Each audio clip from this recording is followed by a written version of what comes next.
Oh, hi guys. What a wonderful day. I'm getting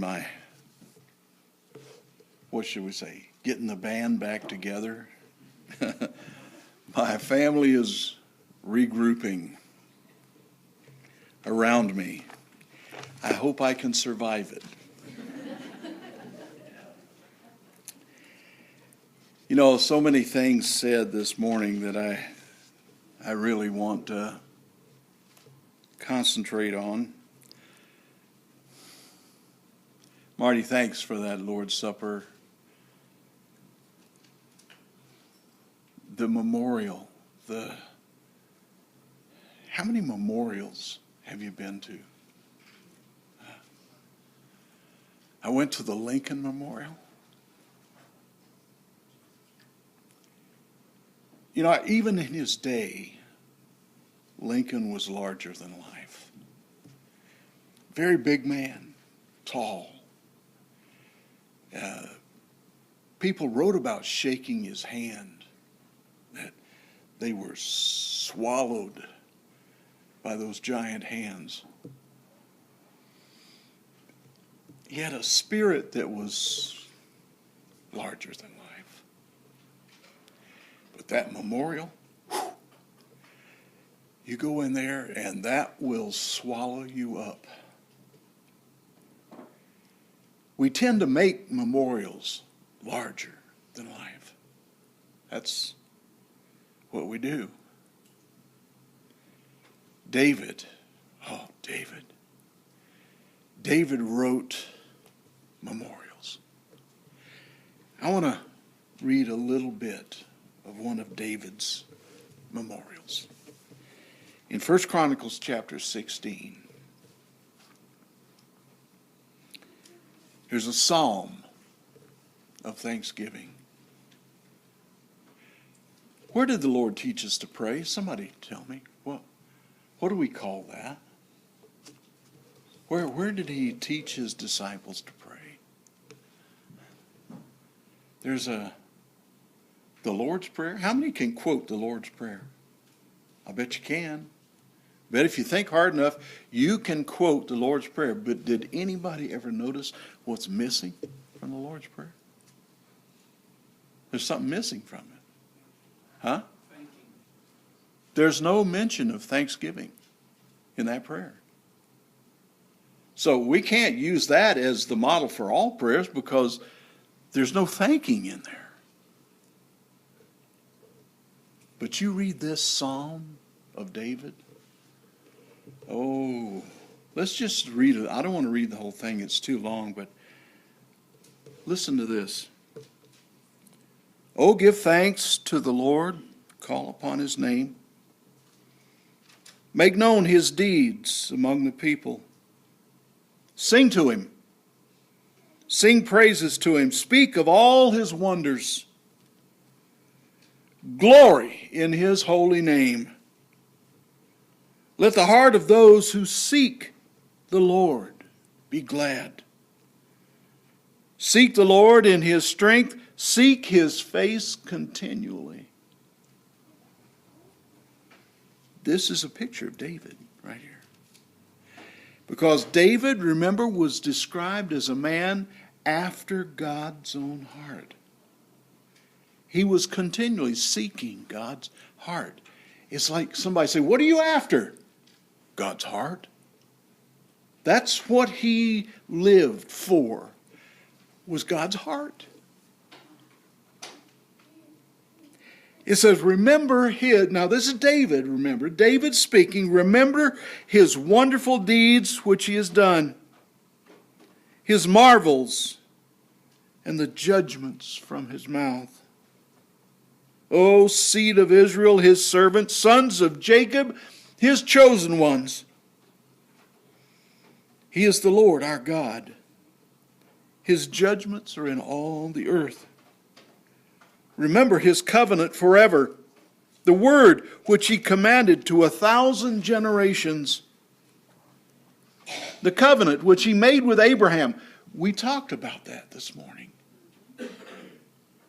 And his oath to Israel.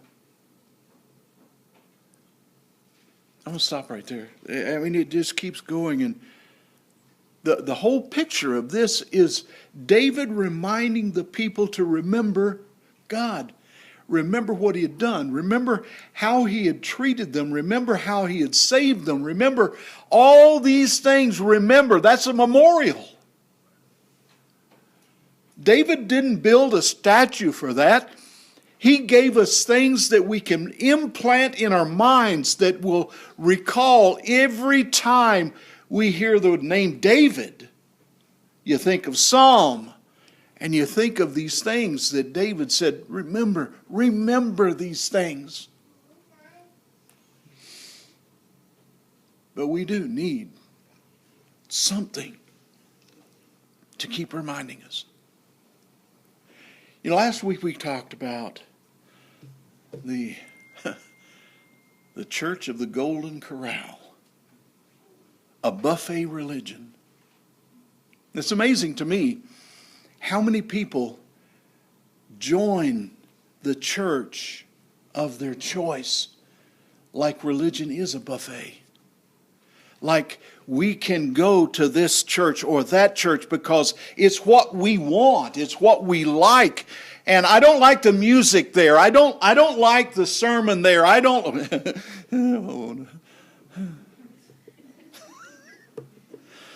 Oh, that's a big one, because you know how many people go to a place or not to a place because they like or don't like the preaching or the teaching, or maybe somebody hurt their feelings, or maybe.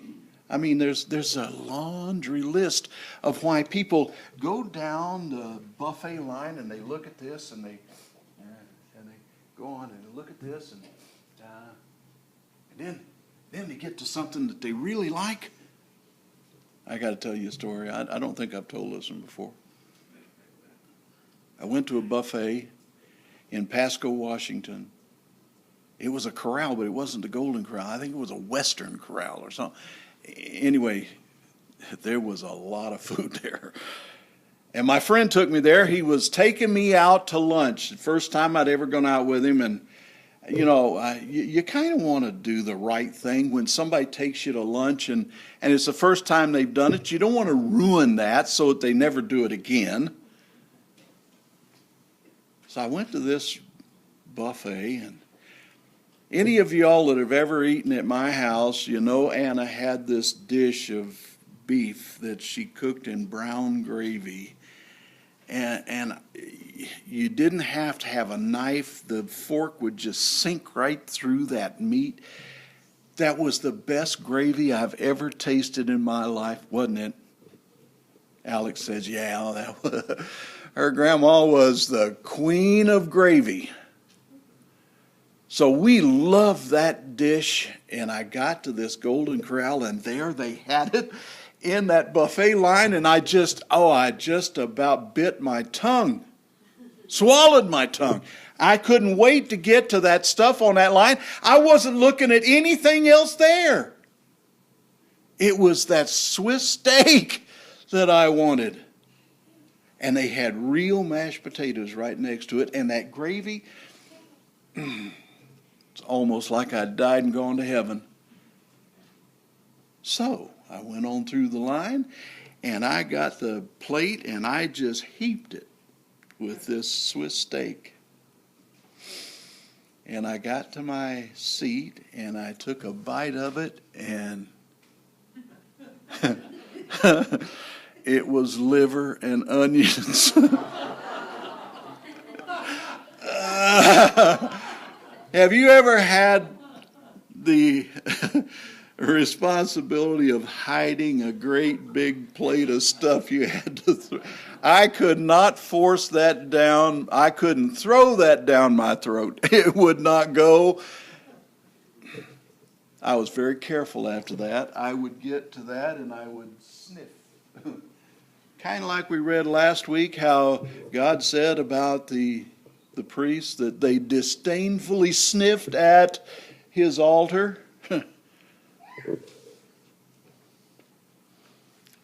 We cannot, folks, pick and choose how we obey the statutes of the Lord and seek his face at the same time. Because the idea of continually seeking his face always is followed by and always connected in some way to keeping his statutes. That's why I had the scriptures read this morning that I had read. Because Jesus made it very clear that there was one way that we can show our love for God, and that is by keeping his commandments. And not picking and choosing what we're going to do.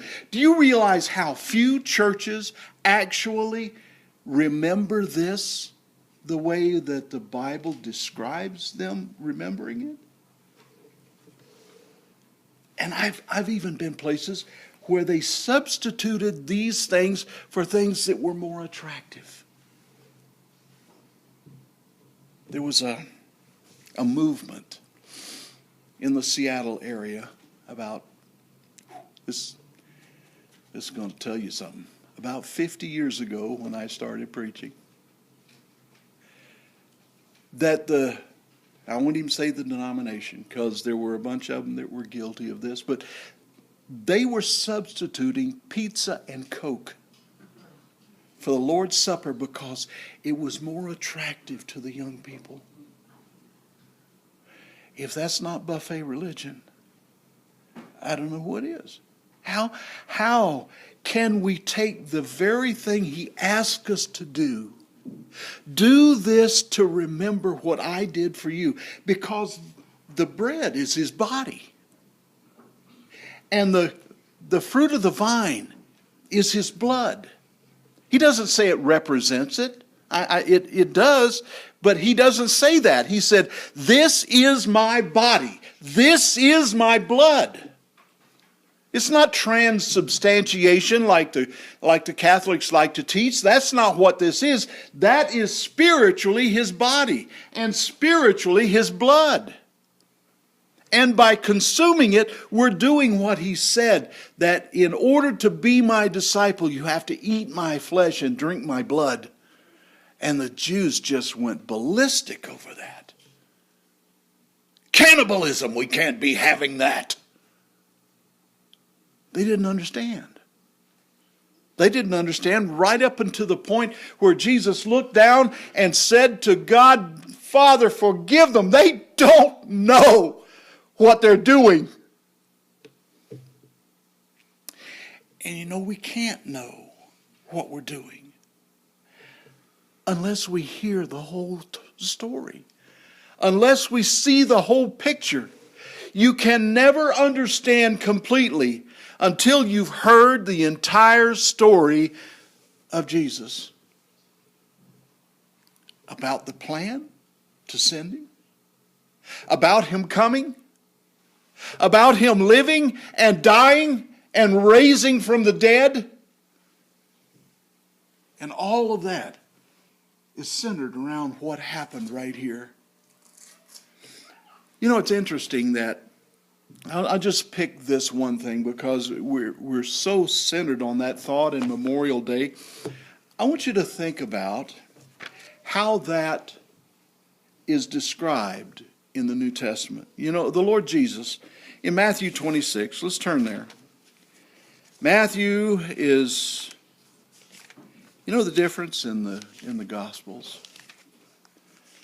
Matthew's, what was his other name? Somebody tell me. What was his other name? Levi. You know, they were very conscious of naming for their tribes. If he's named Levi, what tribe do you suppose he was from? And if he was from the tribe of Levi, what do you suppose his occupation might have been in the early days? Priest, scribe, something in that neighborhood. And if you read the book of Matthew, you understand that he quotes Old Testament scripture more than anybody else. And he explains what it means more than anybody else. He was very likely Very likely what he was. What was he? His occupation? Tax collector. That probably made shivers run up the spine of every Jew that ever met him. A tax collector? IRS. You know, they didn't just collect taxes. They extorted people. They took more than they had coming, because that's how they actually made their profit. They had a contract from Rome to steal. Oh, that infuriated people. He was probably hated before the Lord ever met him. And, you know, we've talked about this before, but then the Lord takes someone else. Here's Matthew, who's on that side that everybody considered to be a traitor. The Lord puts him in this seat right here. And then he calls another one named Simon the Zealot. The Zealots, they were assassins. They were a secret society that went out and snuffed out people that were traitors. They actually did a lot of murdering. Herod's family was trying to catch these guys, and the Bible openly says he's Simon the Zealot, outing him to everybody. And then he sits him right next to Matthew. Here you got somebody who was so disgusted with their system that he left it entirely and went to the other side as a tax collector. And then you had somebody who was so zealous for the Jewish traditions that he would have murdered him if he had the chance. You talk about a fulfillment of Isaiah chapter 11 that we've talked about, where the lion will lie down with the lamb, where you take the predator and the prey, and all of a sudden they don't have this animosity to each other anymore, and they can be compatible. And that's exactly what the Lord did. And it just amazes me that he took those two and put them together as one of his 12. But Matthew describes this for us in Matthew 26. So Matthew's going to understand a lot about this that others did not understand. Let me read this. While they were eating, so this takes place during a Passover meal. Jesus took some bread after blessing it. Now, why do we use unleavened bread? Well, because that's, it's not commanded. I don't know of anywhere where it commands us to use unleavened bread for the Lord's Supper. But what are we after? David was after God's heart. What are we after? What is our goal? What do we want to accomplish by having this memorial right here? Does it have anything to do with pleasing God?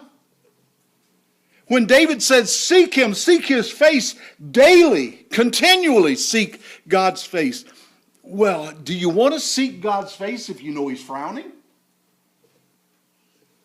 Should we want him to be smiling when we seek his face? That doesn't require a command.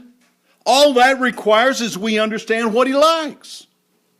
What does God want and what does he not want? Well, we've got a whole blooming book here to tell us about what God likes and doesn't like.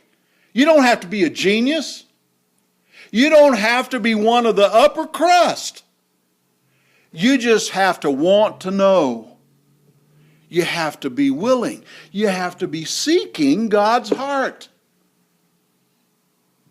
And if there's a commandment somewhere, You know, even if the command is no longer a command, it still ought to be a suggestion, shouldn't it?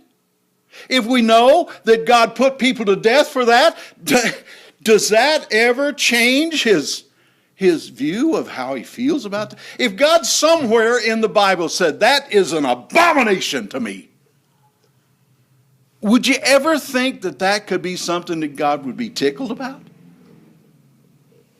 I mean, this is not really rocket science. We don't need Bill for this. It's kind of like at home, you know. When you, as a husband,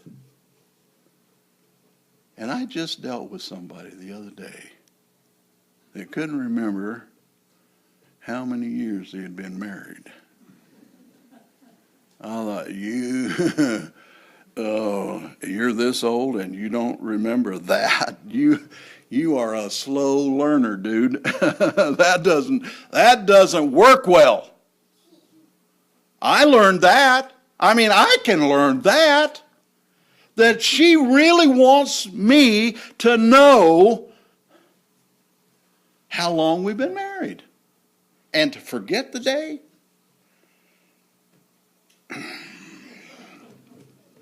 Come on, man. You heard that? Come on, man. How much do we understand about relationships? Do we just forget all of that when it comes to God? Do we think that we got those emotions from nowhere?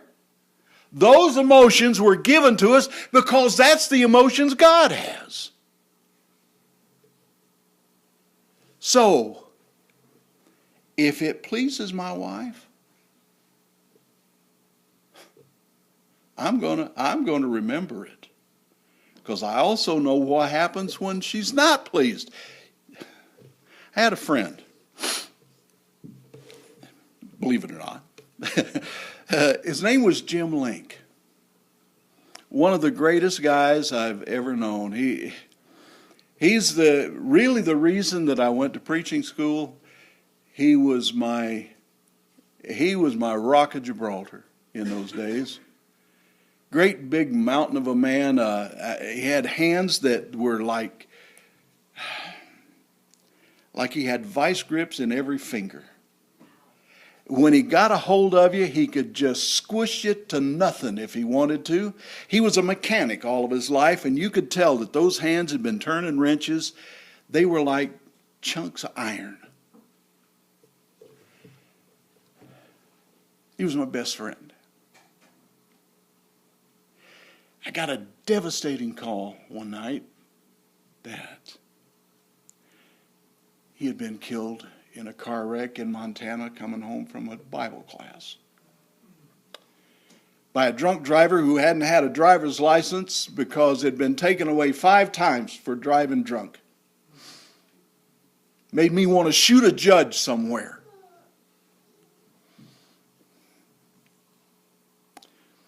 But Jim was the kind of man that you could remember. You could remember because of his deeds. The same way we're supposed to remember because of what Jesus did.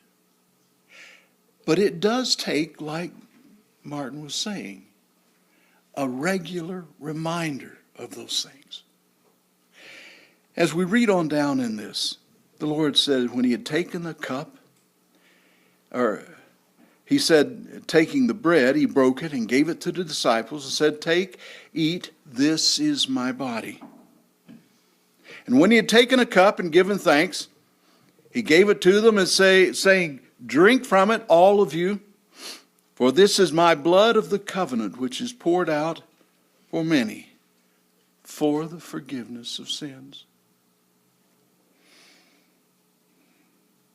We would have no payment for our sins were it not for that blood. Because when you go back to the very, very beginning, when Adam and Eve were told, don't do that. The day that you eat of that, you shall surely die. That was because there's a treasonous act in disobeying the will of the Lord. Do you ever consider it? You know what we do to traitors? People who commit treason. In battle times, they shoot you on the spot. Take somebody that goes to the other side, helps the enemy. It's a bullet right then. Not even a trial. Because it's a capital crime. Treason is a capital offense. Well, God considers going to the other side, trusting someone other than as treason. Sounds harsh. Sounds hard. When you look at the story of Adam and Eve, God gave them everything. Absolutely everything. Gave them one rule that we know anything about. You have it all. Just please trust me and don't eat of that tree. Because the day you eat of it, you're going to die. God had done everything. God had done everything for them. And then somebody comes along who had never done anything for them. I'm amazed. I really don't understand how this serpent thing entered the picture here. I don't really know about that. I know that the devil, Satan, took the form of this serpent. But why? I don't know. Were they used to talking to animals? Seems a little strange. What's that cartoon thing, Doctor what? Where talks to the animals? This kind of seems a little strange. What was it? Doolittle. Yes, Dr. Doolittle. I've never experienced that. I don't know about you, but I've never been able to talk to a parrot. I did one time, but he didn't answer me like I wanted him to. He just said what he wanted to say. But this person that had never done anything for them comes and asks the question, did God say that? Now, you know where the problem really lies? She had something she wanted. Something she was told, no, I don't want you to do that. That's where the problem started. She was giving this individual a place in her thinking. And that's why Paul in Ephesians says, be angry, but don't sin. Don't give the devil a place. Don't give him a spot in your mind to work with. Don't give him a foothold. But she gave him a foothold. And then she did what I did when I was a kid, and that is she trusted somebody that had never done anything for her and was not looking out for her best interests and talked her into treason. She disobeyed. Now, why would that be a capital crime? Why would that matter? Would you kill your kids because they took a piece of fruit? It seems unreasonable, doesn't it? When you stop and think about what was coming in the future, they were entrusted with this whole thing. God was testing, not tempting. God was testing their trust in Him. If they didn't trust Him in that, remember what Jesus said about when you have a lot and a little? If you can't be trusted with a little thing, how can you be trusted with everything? So it's not just a matter of us trusting God. It's a matter of God trusting us. That's what's so bad. Children, listen to me now. Listen. The most important thing that you will ever have between you and your parents is their trust. Once you lose that, you don't lose their love, but you definitely lose their trust. And that takes a long, long time to rebuild.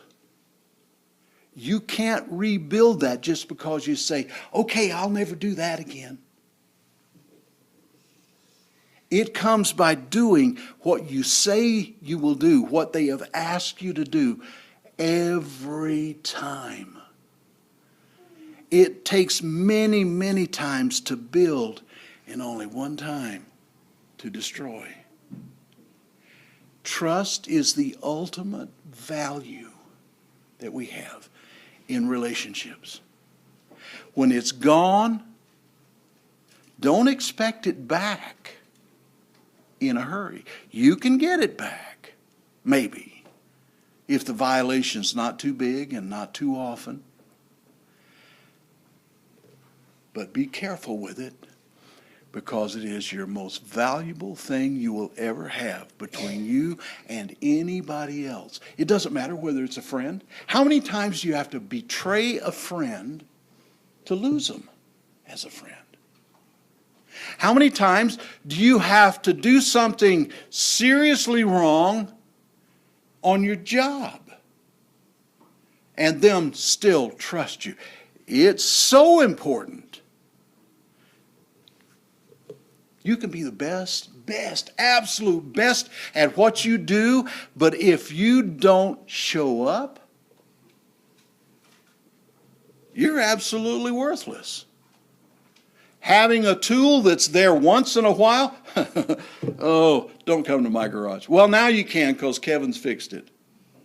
But I'll tell you what, there is nothing in the world more frustrating than having a tool and somebody say, do you have a, somewhere here, I got one. It's useless to you. Do you realize that's what we are? We are tools in God's hands. And if God can't find it, well, he can find us, but if he can't use us, if we're not dependable, Solomon wrote something about that. He says, like a bad tooth. Oh, I know all about that. And an unsteady foot. Anybody got a bad knee or a bad ankle or something? Like a bad tooth or a bad foot is a faithless man, an untrustworthy person in a time of need. I need you. Where are you? What good? So it is with God. Can you understand how this picking and choosing how we're going to show our love for God? Which one of the things that he has made it clear to us that he likes or doesn't like, and we're going to pick and choose? Doesn't make a bit of sense. It won't work in friends. It won't work in marriage. It won't work in work. It won't work anywhere. So why in the world would we think it will work with God?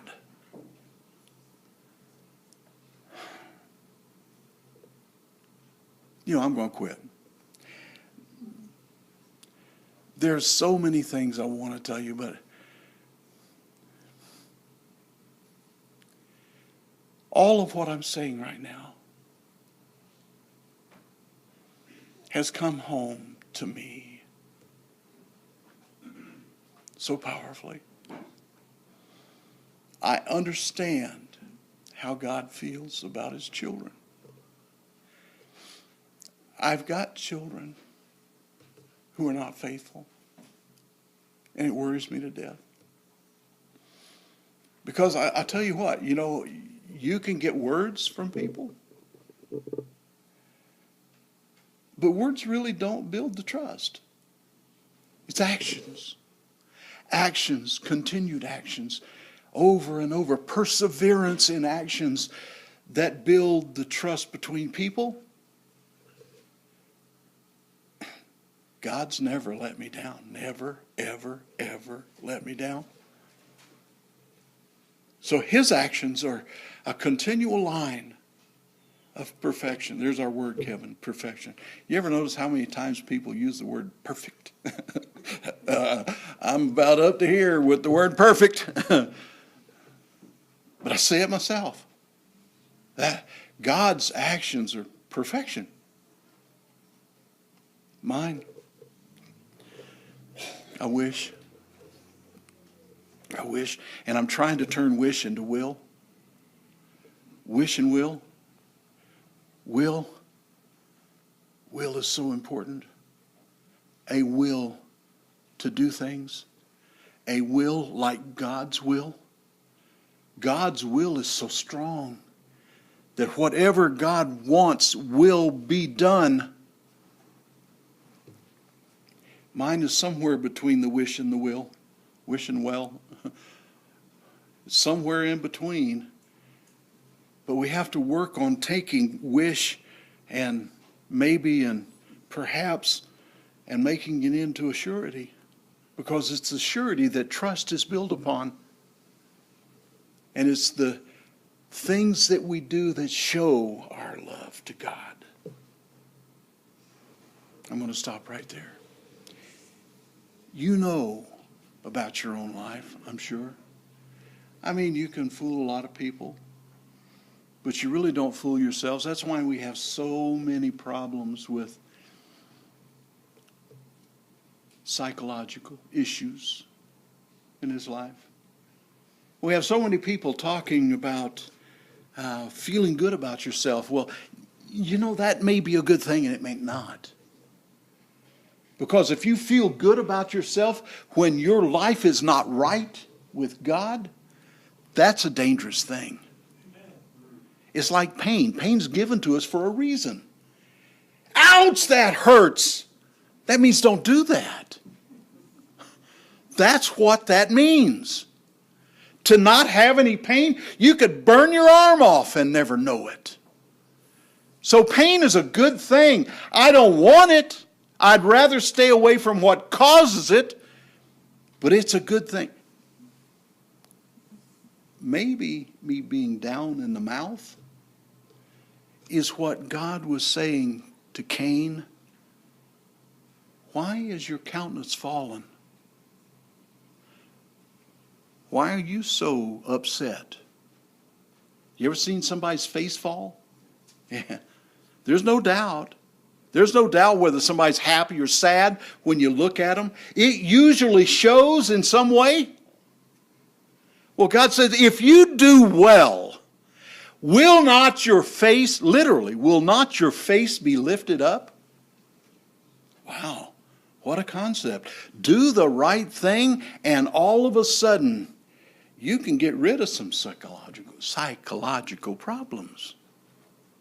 There was a teacher years ago named J. Adams who wrote, Competent to Counsel. If you ever really want to know how much psychiatry has gone awry, read Competent to Counsel. He was emptying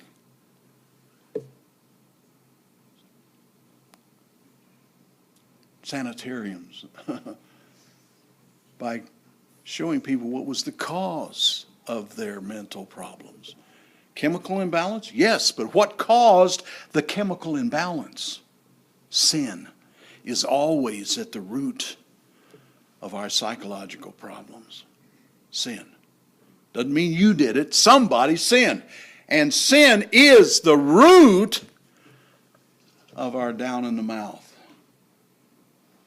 David said the same thing. When I kept silent about my sin, it was ever before me. Your hand was heavy on me, like he said, it destroyed me.